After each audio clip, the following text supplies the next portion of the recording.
This episode is brought to you by Moo, the place to get delightfully premium business cards, postcards, mini cards, flyers, stickers, greeting cards, and so much more.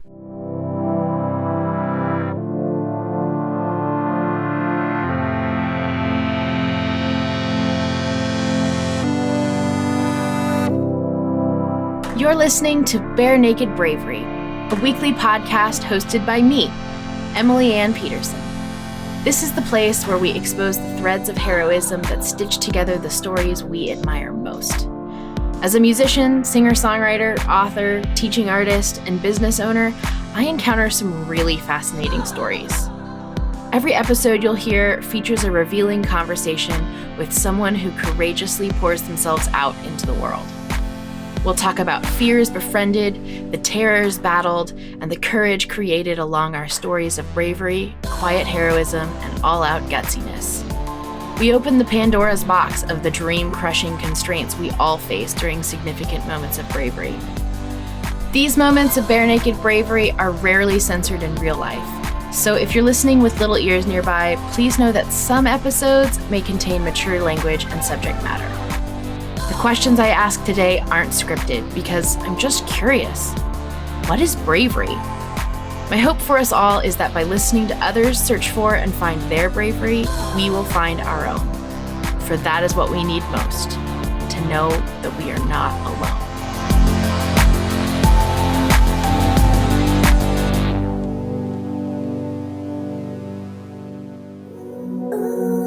The best way you can support the show is to share it with a friend or two. Send them an email, text, or tweet. Tag them in one of my Instagram posts. My handle's Emily Ann Pete. Or leave us a review on iTunes. It takes seconds and can be done from your phone right now. Bottom line, we need more bravery in the world. So let's be brave together.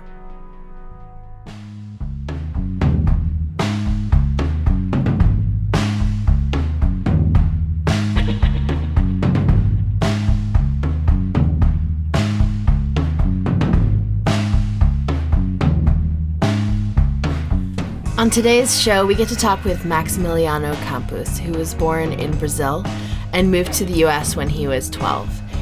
That alone is enough for a whole conversation on being outside of your comfort zone and learning a new way to communicate. But Max moved with his family to the States because they knew of a doctor in Boston who might be able to help his situation. Max has retinitis pigmentosa, or RP for short, and he'll tell you more about this in the episode, but this means a few months after he moved to the States, he experienced a relatively sudden decline in his vision. And without spoiling the story, I just have to say that having this conversation was a bright spot in my day, and Max has such a kind and open approach to telling his story. I know you'll enjoy this too. We talk a lot about gut feelings and keeping your options open and what it's like to build your intuition and have imagination and a vision of possibility. And I know that most of us still have our vision, at least what's left of it, but his story is not unique to himself, and his story applies to a lot of our stories. And I know you'll really enjoy listening to what he has to say about all of this. Let's get on into it.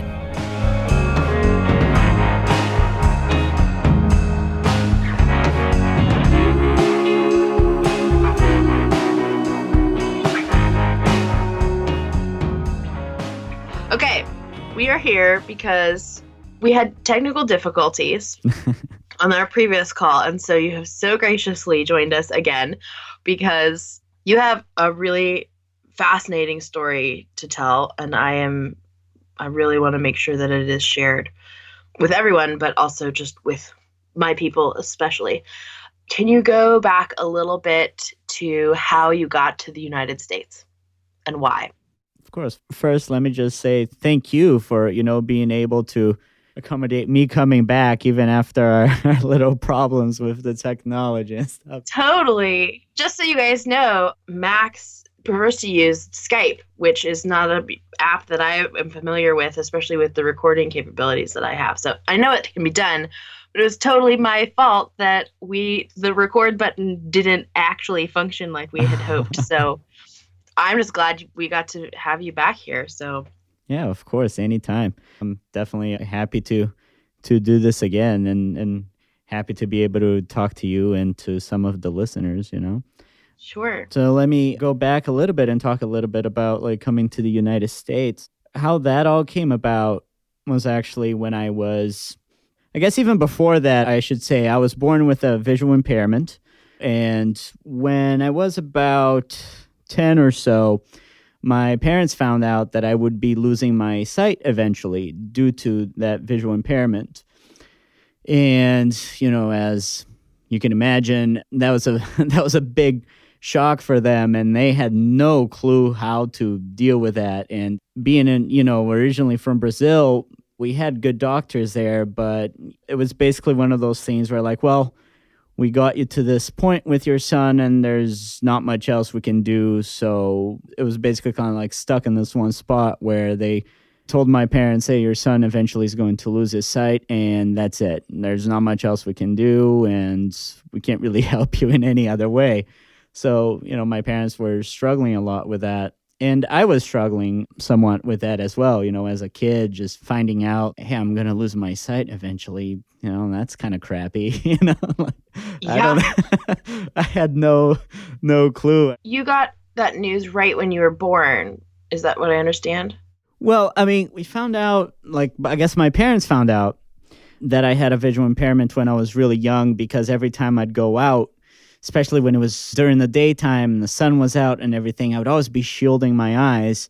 And so they thought that that was a little weird because I never wanted to go outside and play and things like that. And so they eventually took me to one of the doctors over there who told them, hey, maybe he has some type of a problem with his eyes. And all after like tons of testing, we found out that what I have is called retinitis pigmentosa. And it's a problem in the retina, basically. And so I'm able to receive light information from it, but the retina doesn't have the ability to kind of like translate that into images and things. So that's when all of that situation kind of started with the visual impairment and figuring out, okay, what are we going to do about it? But finding out that I was going to eventually lose the little sight that I had, that didn't happen until I was about 10 years old.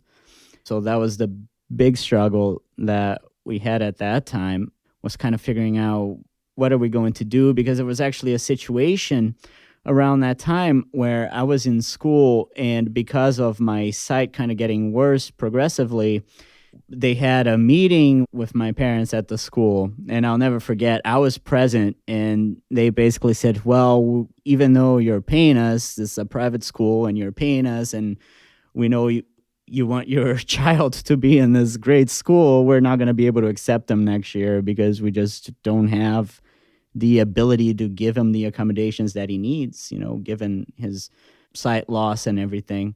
What was that like?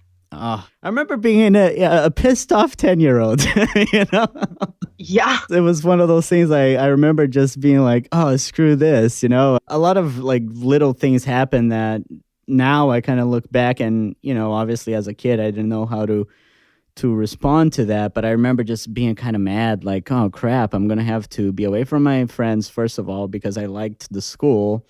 And then I remember I used to play the guitar. I had been playing since I was 5. And I remember just kind of getting home at some time after that school year and kind of deciding I'm never going to play this thing again, Oh. Because I was like, I'm not going to be able to see anyway. So what's the point? Which obviously thinking back on it, it's silly. But as a kid, that was like my thought, I'm not going to be able to do all this stuff. And that was kind of the response that a lot of people had, I think, in my life. I think that also has to do a little bit with the culture in Brazil, where we weren't really super prepared for people with visual impairments and things like that. So I was angry, definitely angry. And about a year and a half after that, my father had a friend who had been living in Boston, and they got in contact somehow. I don't remember exactly how it happened, but my father's friend kind of just happened to mention like, oh, there's like a really great place over here where they do a lot of different studies in retinitis pigmentosa. And there's this doctor here who's supposed to be like one of the best doctors in the world that works with retinitis pigmentosa. And so my parents kind of started thinking about moving. It wasn't really a decision that was easy to make, obviously, because of leaving behind family and jobs and everything. But I think in the end, that decision of looking for something that would maybe benefit me, but also in the long run benefit them in terms of the ability, I guess, to give myself and my brother a better life and everything just kind of won in the end. So they made the decision of moving. Wow. Yeah, so that happened about 2 days before I turned 12. So when you got to the States, what was your vision like? I still had some vision. I still was able to see pretty well during the nighttime. I was always that kind of kid that, like, because I could see so much better at night, it'd be like 7 p.m. I'd be, all right, now I'm going out to play with my friends or like ride my bike or whatever. So I still had that bit of vision, and it really didn't start getting worse until I was about 13 and a half or so. I always had a problem seeing during the day or in like really bright rooms or things like that. So, for example, like I remember every time I'd go, even now, whenever I go to see my doctor to do like my eye exams and all that stuff and talk about like all the new developments and all that, the hospital is like so bright. So right now, all I can actually see is light. So it's a bit bothersome sometimes. It kind of just happened. Now, when we talked previously, you described it as like being in a dark closet and having your eyes closed and then having somebody occasionally flash a flashlight in your face with your eyes closed. Yeah, exactly. So if the listeners want to do an experiment. Well, I can only imagine what that would have been like to move to a foreign country knowing that you're going to lose your sight. Yeah. Not to mention, you were not fluent in English when you arrived. Is that correct? Oh, no, not at all. I didn't speak English at all. Well, that just is completely astounding to me that somebody would be able to accomplish going through that all together all at once. It's like a really brutal burrito of reality that you had to take a bite out of. Yeah, it's interesting because, obviously at the time, as a kid, like I mentioned, I was a little angry, but, after a while, since it didn't really happen right away, I think that kind of like being a kid actually helped just to kind of go and say, whatever, I'm just going to, if I'm able to see today, then what do I care what happens tomorrow type of thing, Right. And it's interesting, like looking back now. At the time, I didn't really think of it that much, but looking back now, it was definitely a difficult time. But I think that because it happened so early in my life, it actually ended up helping to just kind of be able to not really focus on that, kind of like the moving and trying to learn a new language and not having all my friends and stuff actually kind of took a bit of the worries away from losing the sight, because that at the time felt a little secondary because I still had it, Of course. I think that's a really interesting point, though, that children are really resilient. Yes. In a lot of ways. Yes. I think back to some of the moments that I think were the most difficult for me. And I know that they were only difficult because I was a teenager, because I remember similar moments happening when I was a child and not being as like flabbergasted or up in arms about it. There's so much more at stake when we're teenagers, Oh my gosh. Right? Total drama. Oh, of course. Okay, so you're here, you got here, you're 13, you're making new friends, and let's zoom forward a little bit and talk about what it's like now. Of course. So now, this is what, like 17 years later. Already having had all those experiences and kind of basically now I've lived more as someone without sight than with sight. So I've adapted to kind of I guess you can say the limitations in as far as like visually what I'm able to kind of take in. I've kind of adapted to having that being somewhat limited. But you start developing a more refined way, maybe, I guess, of understanding things, of approaching different situations and different things. And it's like, I think a lot of people probably have some idea of, hey, if you kind of like lose one of your senses, your other senses kind of get better with that. The reason why that happens is because even as just people in general are just so, it's always incredible to me, our ability to adapt to a situation. Yes. And I think that's definitely something that I've noticed in myself, just the ability to adapt to having lost my sight, the ability to adapt to a completely different culture. Like I feel more at home now being here in the United States than when I do when I go back to visit Brazil. So there's that aspect of it as well. There's just so many different things that happen in my life, and being able to kind of take something from a situation, even if it's negative, and spin it in a positive way, and use that to try to create something out of it. So I love to describe creative courage as this like quad Venn diagram, these 4 components in bravery. The first one being honesty and like acknowledging your constraints. The second being your imagination, which in my opinion constitutes for your vision of possibility, basically. Yeah, of course. And then intuition, and then improvisation. We've talked about the constraints that you've experienced. We've actually not talked about all of them, but we'll get to that later. Yeah. But this vision of possibility, this imagination that you had to build throughout all this, can you talk a little bit about how do you spin that positivity for yourself?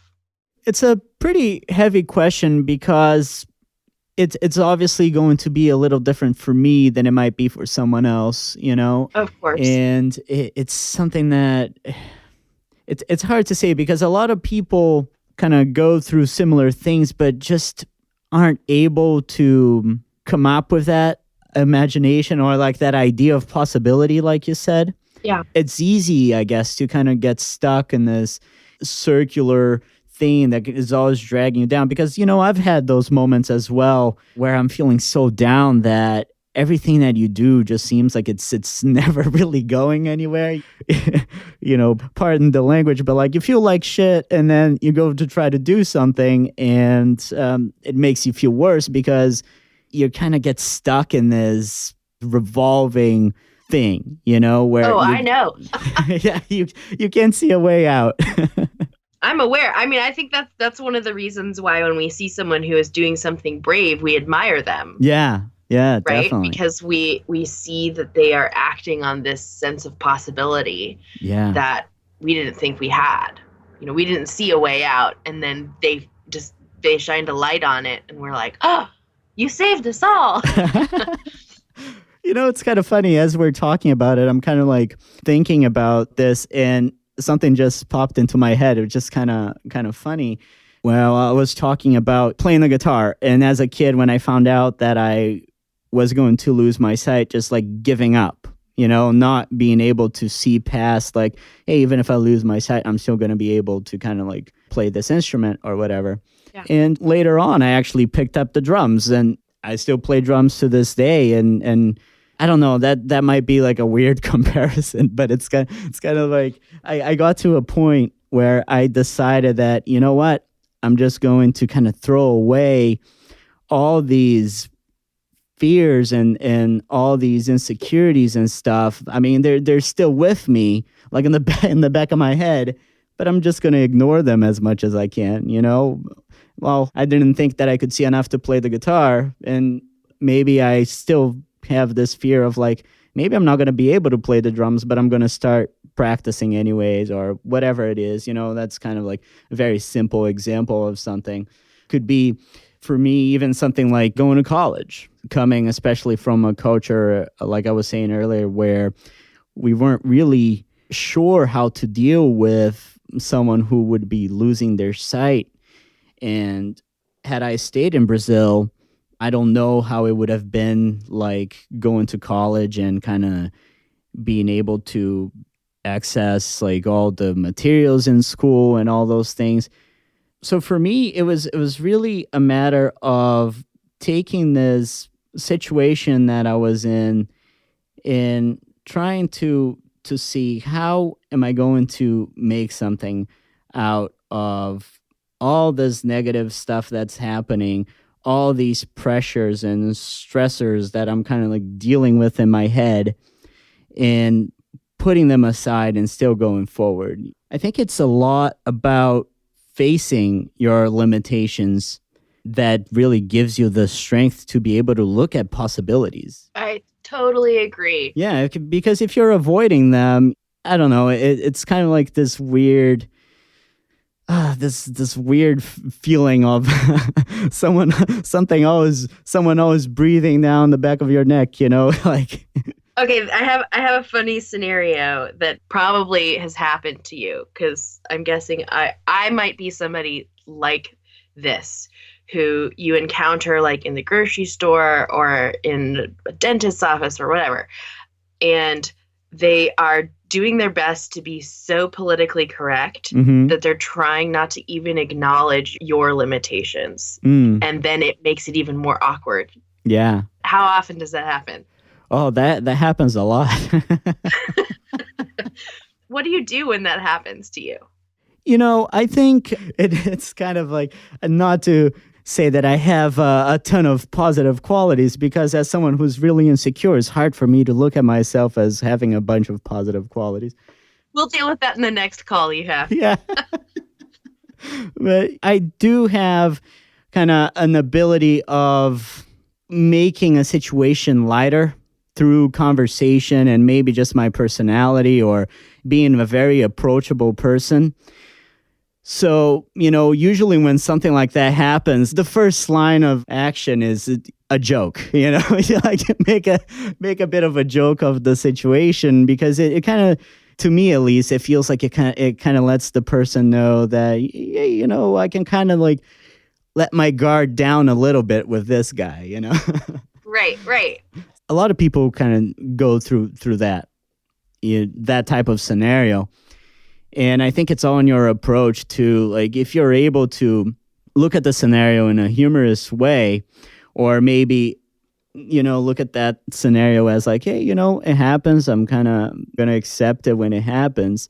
It's going to be so much easier to deal with it when it does happen than, kind of.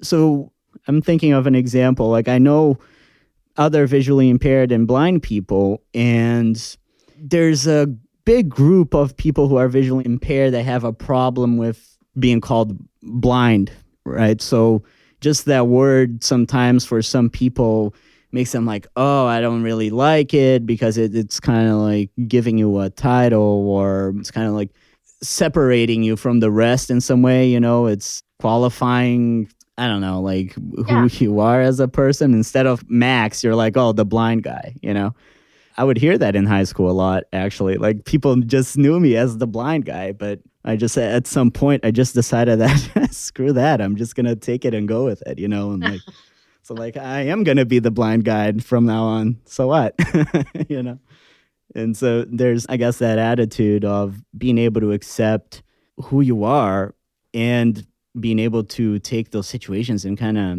make them a little lighter, less pressure, when those things happen. I think it's important.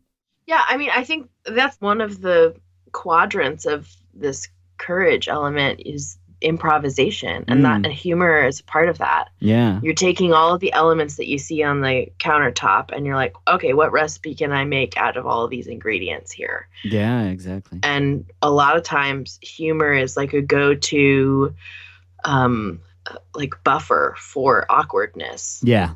Oh, for sure. I'm definitely that guy. That it's like, it's an awkward situation. I'm just gonna laugh right now or do something silly. I don't know. Okay, so what has been?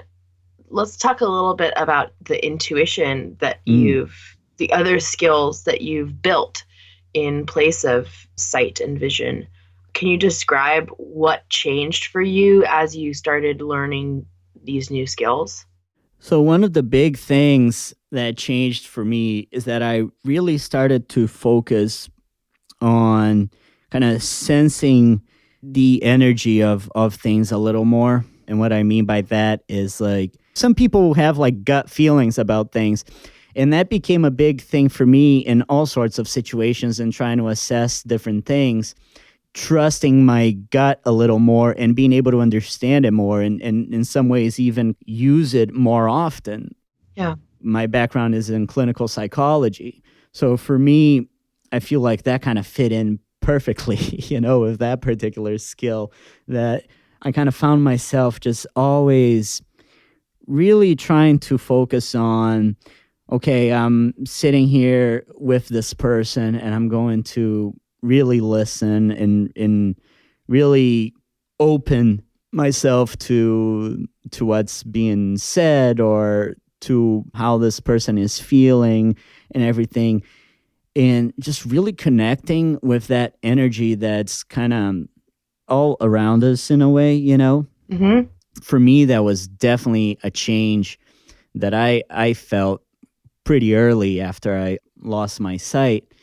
And I just kind of held on to that because it felt pretty natural. So I guess that's the positive part of it, is that felt very natural to me.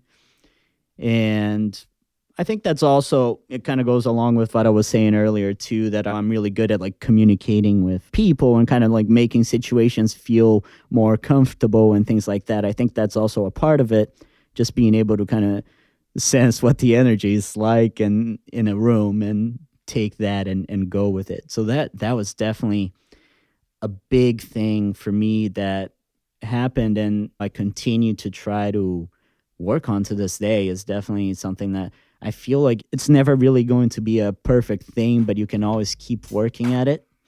Yeah.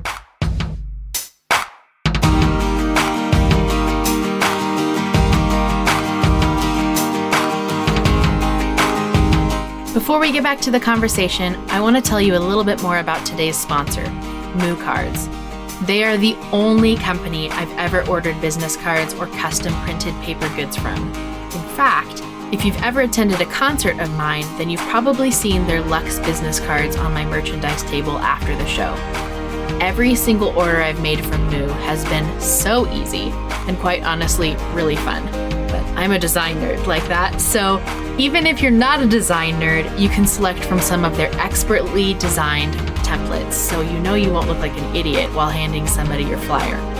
Oh, and their new line of Luxe paper goods gets an awesome reaction from my fans every single time. So if you've ever wanted someone to say, I get to keep this when you hand them your business card, then you should go to barenakedbravery.com/moo, MOO.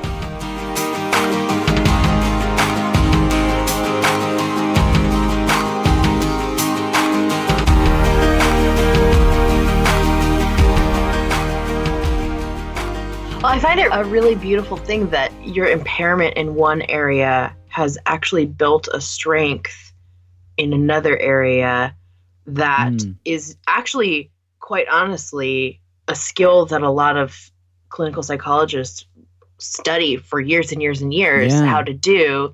And here you are. You're an expert in it just by very nature of the fact that you aren't in another area. Yeah, exactly. I used to have to be honest. I was never the best like test taker or the best textbook smarts type of guy, but I always did so much better when it came to practicing, like actually being with the patients and talking to them and stuff. And I definitely, for sure that this was something that helped that a lot. And it still does, and it helps in every single way. I think it also helps me even when it comes to looking at myself and understanding myself better as well. Okay, so for somebody who feels like they don't trust their own gut, what would you tell them and how would you guide them to building that skill in themselves? I think the most important thing, first of all, is to kind of look at, okay, why is it that you're not trusting those feelings or that sense that you get when you talk to somebody or when you walk into a room? Has it kind of betrayed you in the past before? Or was it maybe a situation where like you felt one thing and then you went and did another and the result wasn't really what you were expecting? So now you're kind of like mistrusting that feeling just because a specific situation didn't work the way that you felt that it should have worked before. Getting to the point of understanding that feeling that you get, that gut feeling that you get is very important to help you make your decisions. Yeah. It doesn't mean that, okay, I feel this, and so you're going to make a decision just based on that right away. But it means that you will be able to weigh that in when you're making your decisions and as far as what you're going to do about a particular situation or how you're going to respond to a particular situation.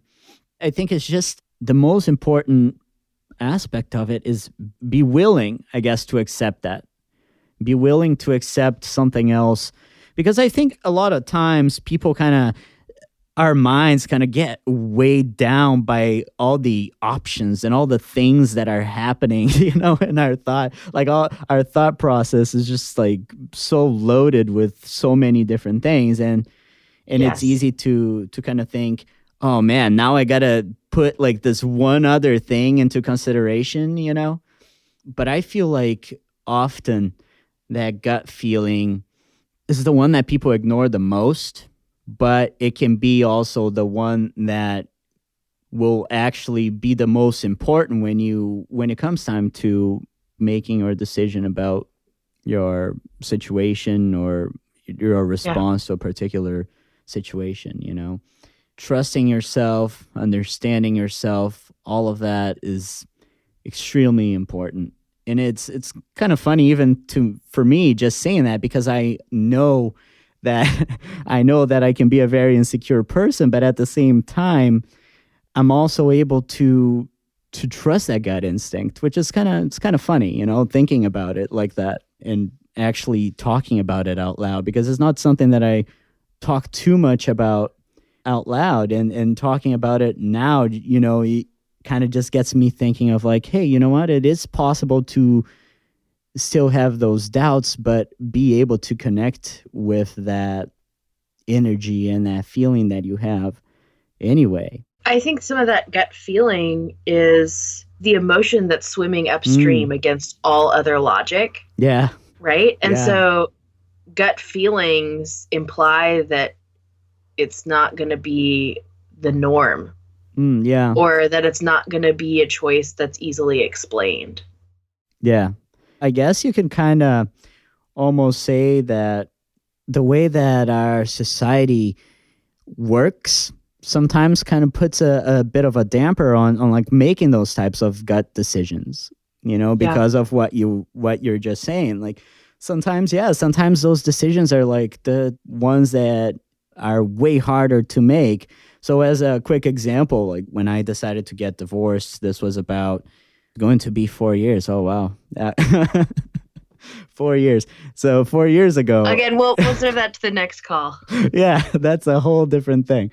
Okay. But, I remember having that, like struggling with that for such a long time and having that feeling inside of me kind of going, what you have to do here. It's just, what are my parents going to think? What is she going to think? What is her family going to think? How is this going to look for people elsewhere? So, what you said makes a lot of sense. Those are the very difficult decisions that we make all the time. And trusting your gut in those situations is definitely not a negative thing. It's at least something to listen to. I actually think that the presence of doubt validates the existence of your gut instinct. Yeah, definitely. Which is pretty empowering to think about, that like, every time you doubt the choice that you're about ready to make, doesn't necessarily mean that the choice you're about ready to make is good or bad, whichever one. It just highlights the fact that there is a conflict within yourself. Yeah. Against that gut instinct and your logic, the head and the heart kind of thing. Yeah, and I guess the goal is to try to make all those things communicate with one another. Yeah, and not necessarily agree with one another either. Yeah, definitely. And I think that's where what I was saying in terms of the accepting part of it, exception is a big thing, because it's kind of accepting that sometimes the right decision or whatever it is that's going on in your head doesn't necessarily have to feel right. You know what I mean? Like, you can have that doubt and like feel like, oh, I don't know if this is the right thing to do, but there's something kind of pulling you to make that decision. And that's okay. You know, accepting that is totally fine. You have to, I guess, trust your ability to read yourself. Mm-hmm. Oh, this is good stuff. This is really good stuff. Yes, I totally agree. So let's zoom today for you. You are right now looking for a job because you're post-school at this point. Yeah. What is it like to find a job with an impairment of some kind? Well, it's not easy. That's for sure. As much as I'd like to sit here and say like, oh, there's no prejudice, there's no bias out there. Every employer is going to look at you exactly the same as they're going to look at everyone else that walks into their office for an interview. Unfortunately, it's not really like that. I have right now my master's in social work, and I also have a master's level certificate in rehabilitation counseling. I've done probably over like 5 years of volunteer work and internships and all these things in the area of clinical psychology. But as I've been looking for jobs, I've just found that often I'll go to an interview, everything goes pretty well, but then something gets lost in between, like whatever happens after I leave the interview and when that decision is made. I mean, I've had some pretty interesting situations while applying for jobs. Very quickly, one, and I can't recall if I had told you this story last time, but I went to a job interview and was told, oh yeah, we think that you're going to be great for this particular position and your resume is like better than what we're looking for to fill this position. And then next day I end up getting a call from the same guy saying like, oh, we think your resume doesn't really match what we're looking for. Just basically completely BSing me, his way of kind of like taking back whatever he said. So, a decision was made there, maybe not by him, or who knows what really happened between me leaving, thinking, oh, this went really well, and receiving that phone call. Yeah. And it's actually this is such an ironic thing that has happened to me in the last like 2 weeks or so. I've been applying to so many jobs, and I've gotten, in the last 2 weeks, I got 3 job offers. And I went online and looked at the listings, and everything looks great, except that all of them require me to drive and go into to people's houses. And, so it's been just one of those weird things that has been, just kind of like a weird thing where I'm looking at it and going like, what the hell is going on, world? Like, I really truly can only imagine what that is like. One, I've never really been in a place where I'm looking for a job.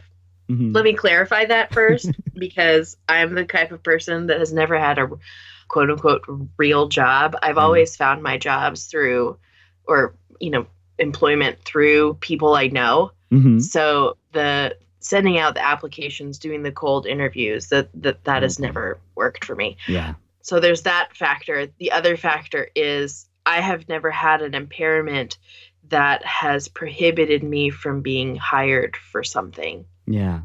Yeah, that's a tough thing. I mean, and even with these job offers that I've received, I've responded to them and said, well, listen, I'd love to talk more about this position. It's like these are great positions, and I know I can do the job.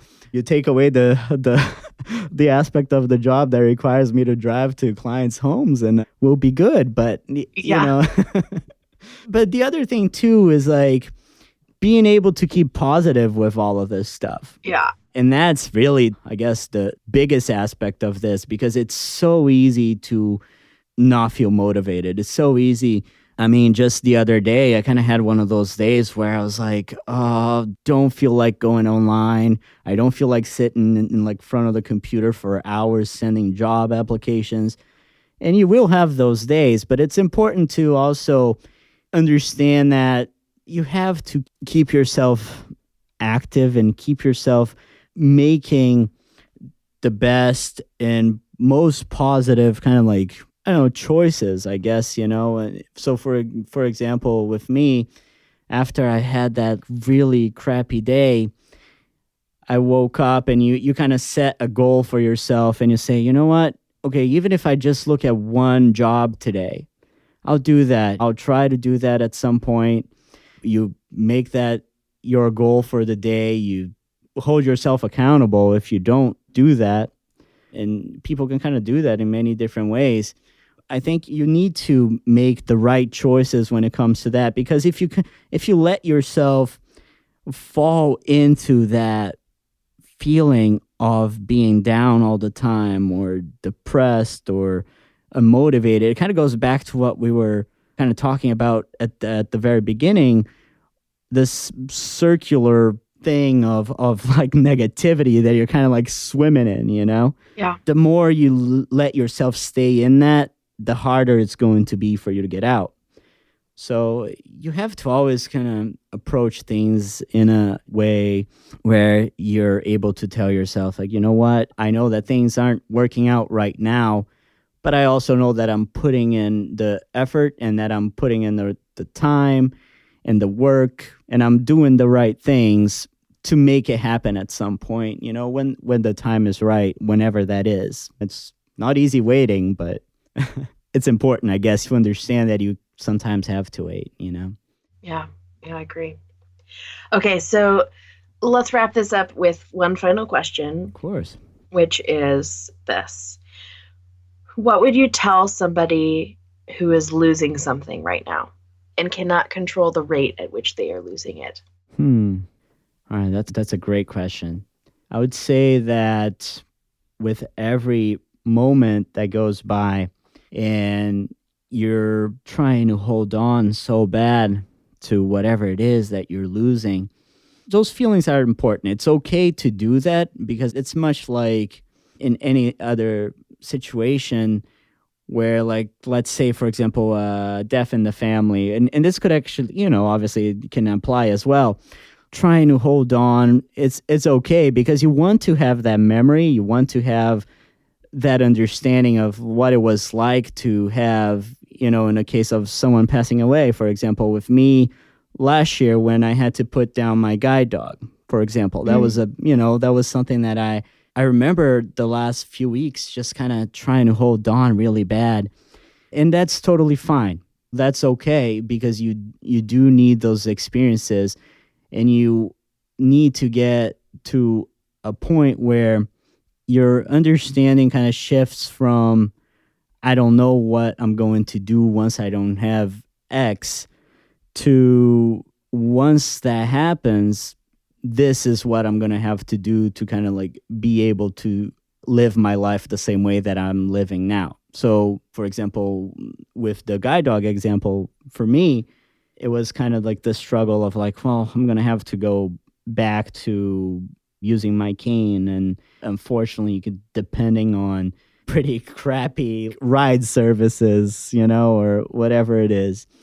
And that's obviously not as a major thing as like losing my sight, but it's just the ability to look back and say, you know what, I was able to do as much as possible when I had that in my life.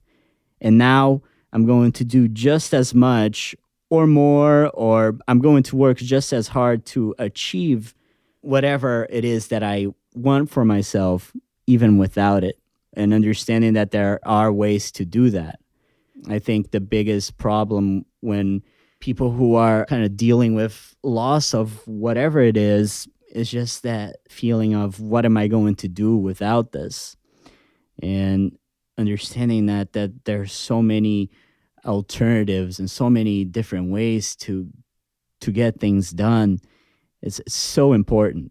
It's an extremely important process that you go to once loss happens in life. Yeah. I think that's definitely the most important thing to remember. I used to always say to my patients that no matter how bad a situation gets or those bad emotions get, you always have to try to take something good out of it and something that's going to make you grow once that passes, once that negativity passes. Yeah. I think that's it. That's one of the most important things that you can do, as far as like being able to get through loss and of whatever it is. Yeah. That is a really great word. I completely agree with it too. And I am again and again so grateful that you could join us today. Of course. And I'm so glad that it finally worked out for this to happen. And yeah, definitely. I want to encourage you to just keep trying, putting yourself out there, because I know, and I know that the audience knows too, that your story is worth hearing, and the people who are waiting for your help, they need their story to be heard too. And you are part of them sharing that. And I know that you have a really great skill that the world needs. So thank you for using that today with us. No, thank you for those words, and thanks for the support. That's that's definitely, it's really good to have that support. I'm the one who has to be thankful for you to allowing me to come on the show and to share all this stuff with the listeners and everything. It was great. I loved it. So Of course. Well, thank you again. Of course. Again, I am just so glad we got to hear Max's story today. It was such a breath of fresh air to hear his side of things. And I have a couple takeaways for you today. Your brave takeaways from today's show is two things. First thing, I encourage you to spend a full day being really mindful of how your life might be different if you lost one of your senses. Spend the whole day with a little bit more awareness of your other senses and notice what comes up. The second challenge that I have for you is spend some time identifying what your biggest fear is. And I know sometimes that changes from day to day, but just allow yourself to imagine what your life would look like if it actually happened. This can be a big request, but hear me out. And I think that this applies to keeping your options open and building your sense of possibility. I know that when I've done this before, usually prompted by an exorbitant amount of fear or worry, I'm always surprised at how tiny that fear actually is in the big scheme of things. It really helps center myself to underline that fact. And I'm curious what you came up with, so please feel free to reach out to me or Max. There's a contact page on my website. Just go to barenakedbravery.com and you can get forwarded there. You can also find me on Facebook, Twitter, Instagram, and more. And you can tag Max and get to know him as well. All of the links for him and his podcast. He has a podcast called Blind Hour Podcast. His podcast and Facebook and all of that is on the show notes. So you can check that out and just go to barenakedbravery.com. And if you listen to this episode as much as we enjoyed making it for you, then please give us a review, support the show, share it with a friend, become a patron of the show. These are really great ways that you can become involved in spreading bravery around the world, because believe me, the world needs more bravery. If you're digging the music in today's episode, that's because it's brought to you by my friends at Music Box Licensing, a premier creative music agency dedicated to finding and crafting unique soundtracks. To find out more about all the artists, musicians, and other sponsors of the show, just go to barenakedbravery.com/sponsors. I'm really looking forward to being with you next week because we have a lot of awesome stuff in store for you. And until then, I have one message for you. It's this: be yourself. Be vulnerable, be brave, because the world needs more of your bare naked bravery.